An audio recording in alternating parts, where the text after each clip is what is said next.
Hello बच्चों, मैं मधु यादव, आपकी केमिस्ट्री टीचर। आई होप कि आप लोग घर में अच्छे से रह रहे होंगे।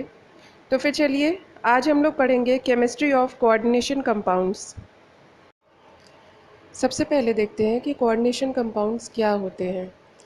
कोऑर्डिनेशन कंपाउंड्स वो कंपाउंड्स होते हैं जिनमें कि एटम आपस में एक दूसरे से कोऑर्डिनेट बॉन्ड के थ्रू जुड़े होते हैं। ये कोऑर्डिनेट बॉन्ड कैसे बनता है?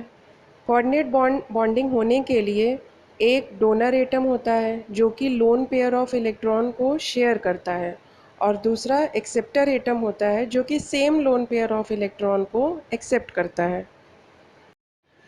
इस इमेज को देखिए, इसमें बीच में एम एटम चारों तरफ से एल एटम से कोऑर्डिनेट बॉन्ड के थ्रू जुड़ा हुआ है।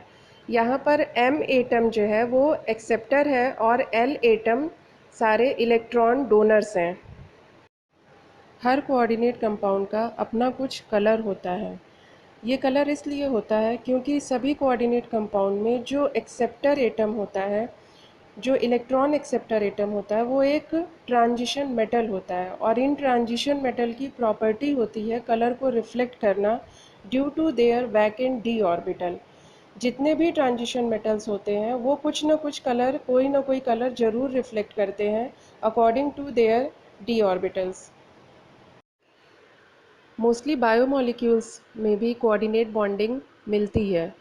फॉर एग्जांपल हीमोग्लोबिन और प्लांट क्लोरोफिल।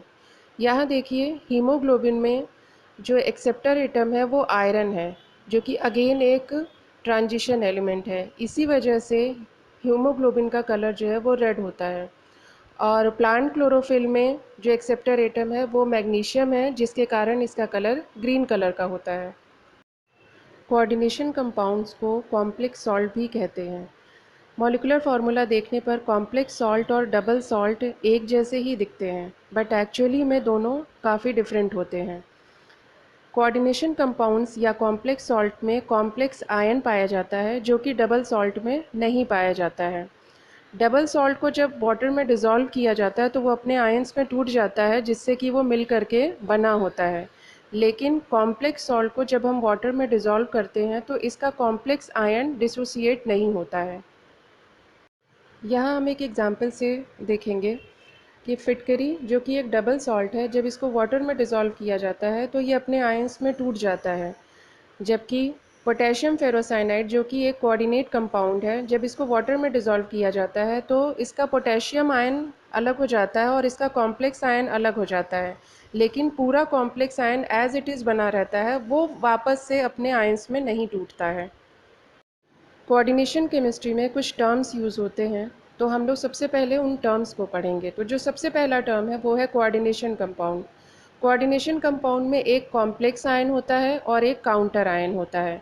इस पूरे कोऑर्डिनेशन केमिस्ट्री में हमें सबसे ज़्यादा कॉम्प्लेक्स आयन को ही पढ़ना है। तो सबसे पहले देखते हैं कॉम्प्लेक्स आयन। कॉम्प्लेक्स आयन में एक सेंट्रल मेटल केटायन होता है जो कि चारों तरफ से मॉलिक्यूल्स या फिर आयन से जुड़ा हुआ होता है। इन मॉलिक्यूल्स या आयंस को लिगैंड्स कहते हैं। ये लिगैंड्स न्यूट्रल मॉलिक्यूल्स भी हो सकते हैं या फिर चार्ज्ड मॉलिक्यूल या आवेशित मॉलिक्यूल्स भी हो सकते हैं। इन लिगैंड्स के पास में at least one unshared pair of electron या फिर एक लोन पेयर होना ही चाहिए। ये एग्जाम्पल में देखिए, टेट्रामीन डाइक्लोरो कोबाल्ट का एग्जाम्पल दिया हुआ है। यहाँ पर कोबाल्ट जो है वो सेंट्रल मेटल केटायन है, और ये जो चार अमोनिया के मॉलिक्यूल्स हैं ये सारे लिगैंड्स हैं, और जो ये दो क्लोरीन के एटम्स हैं ये दोनों काउंटर आयन हैं। नेक्स्ट है coordination sphere. Central metal ion या एटम के चारों तरफ का वो स्पेस जिसमें लिगैंड्स पाए जाते हैं उसको कोऑर्डिनेशन स्फीयर कहते हैं। नेक्स्ट जो इसमें सबसे ज़्यादा यूज़ होता है टर्म, वो है coordination number. Coordination number represent करता है कि सेंट्रल मेटल आयन या एटम से कितने लिगैंड अटैच हैं। यहाँ एग्जाम्पल में देखिए, कोऑर्डिनेशन नंबर और कोऑर्डिनेशन स्फीयर दोनों क्लियरली विजिबल है। Werner's theory. एल्फ्रेड वर्नर, जो कि फादर ऑफ कोऑर्डिनेशन केमिस्ट्री भी माने जाते हैं, इनकी थ्योरी के अकॉर्डिंग जो सेंट्रल मेटल आयन या एटम है वो दो तरह की वैलेंसी को रिप्रेजेंट करता है। पहली है प्राइमरी वैलेंसी और दूसरी है secondary valency. Primary valency central metal ion या एटम के ऑक्सीडेशन स्टेट को रिप्रेजेंट करती है, जिससे हमें ये पता लगता है कि इससे कितने काउंटर आयन अटैच हो सकते हैं।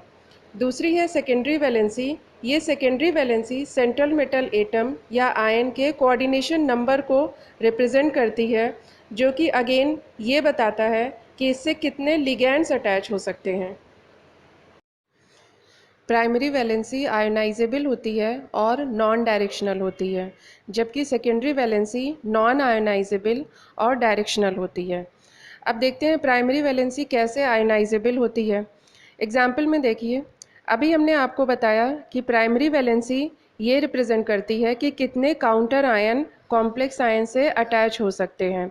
जैसे ही कोऑर्डिनेशन कंपाउंड को डिसॉल्व किया जाता है, सबसे पहले उसका काउंटर आयन ही अलग हो जाता है। इसीलिए हम कहते हैं कि प्राइमरी वैलेंसी आयोनाइजेबल होती है, जबकि सेकेंडरी वैलेंसी नॉन आयोनाइजेबल होती है, क्योंकि सेकेंडरी वैलेंसी जो है वो नंबर ऑफ लिगैंड्स को रिप्रेजेंट करती है और ये लिगैंड्स सेंट्रल मेटल आयन या एटम के साथ में मिल करके कॉम्प्लेक्स आयन का फॉर्मेशन करते हैं, जो कि डिसॉल्व नहीं होता है। किसी भी सेंट्रल मेटल एटम या फिर आयन की प्राइमरी वैलेंसी वेरिएबल हो सकती है, जबकि सेकेंडरी वैलेंसी एक फिक्स नंबर होता है। प्राइमरी वैलेंसी क्यों वेरिएबल हो सकती है? क्योंकि कॉम्प्लेक्स आयन के अंदर जो ट्रांजिशन मेटल प्रेजेंट है उसकी प्रॉपर्टी होती है वेरिएबल ऑक्सीडेशन स्टेट शो करने की। प्राइमरी वैलेंसी नॉन डायरेक्शनल होती है, क्योंकि काउंटर आयन कोऑर्डिनेशन स्फीयर में वैद्युत आकर्षण बल के द्वारा कहीं पर भी अटैच हो सकता है। इसीलिए हम कहते हैं कि प्राइमरी वैलेंसी जो है वो नॉन डायरेक्शनल होती है, जबकि सेकेंडरी वैलेंसी में ऐसा नहीं होता है। सेकेंडरी वैलेंसी हमेशा डायरेक्शनल होती है, क्योंकि लिगैंड्स जो हैं वो कोऑर्डिनेशन स्फीयर के अंदर उनकी एक फ़िक्स पोजीशन होती है, जो कि पूरे के पूरे कॉम्प्लेक्स आयन की एक ज्योमेट्री को डिफ़ाइन करते हैं। अब अगर मान लीजिए कि किसी भी सेंट्रल मेटल एटम या आयन की सेकेंडरी वैलेंसी 6 है, तो उसके लिगैंड्स जो है वो ऑक्टाहेड्रल मैनर में अरेंज होंगे। और यदि सेंट्रल मेटल एटम या आयन की सेकेंडरी वैलेंसी 4 है, तो उसके लिगैंड्स या तो टेट्राहेड्रल मैनर में अरेंज होंगे या फिर स्क्वायर प्लेनर मैनर में अरेंज होंगे। तो हम ये भी कह सकते हैं कि सेकेंडरी वैलेंसी जो है वो कॉम्प्लेक्स आयन की स्टीरियो केमिस्ट्री भी हमें बताती है। एग्जाम्पल ए में देखिए, यहाँ पर कोबाल्ट 6 कोऑर्डिनेट बॉन्ड के थ्रू न्यूट्रल लिगेंड अमोनिया के साथ अटैच है। सो इसका कोऑर्डिनेशन नंबर 6 हुआ। अब चूंकि इसका कोऑर्डिनेशन नंबर 6 है, तो ये ऑक्टाहेड्रल ज्योमेट्री को शो करेगा। उसी तरह से एग्जाम्पल बी में complex ion coordination number 4 show कर रहा है। जिन भी कॉम्प्लेक्स आयन का कोऑर्डिनेशन नंबर 4 होता है वो या तो टेट्राहेड्रल ज्योमेट्री को शो करते हैं या फिर स्क्वायर प्लेनर ज्योमेट्री को शो करते हैं। कब टेट्राहेड्रल ज्योमेट्री होगी और कब स्क्वायर प्लेनर ज्योमेट्री होगी, ये जब हम लोग कोऑर्डिनेशन कंपाउंड की स्टीरियो केमिस्ट्री को पढ़ेंगे तब वहाँ पर डिस्कस कर लेंगे।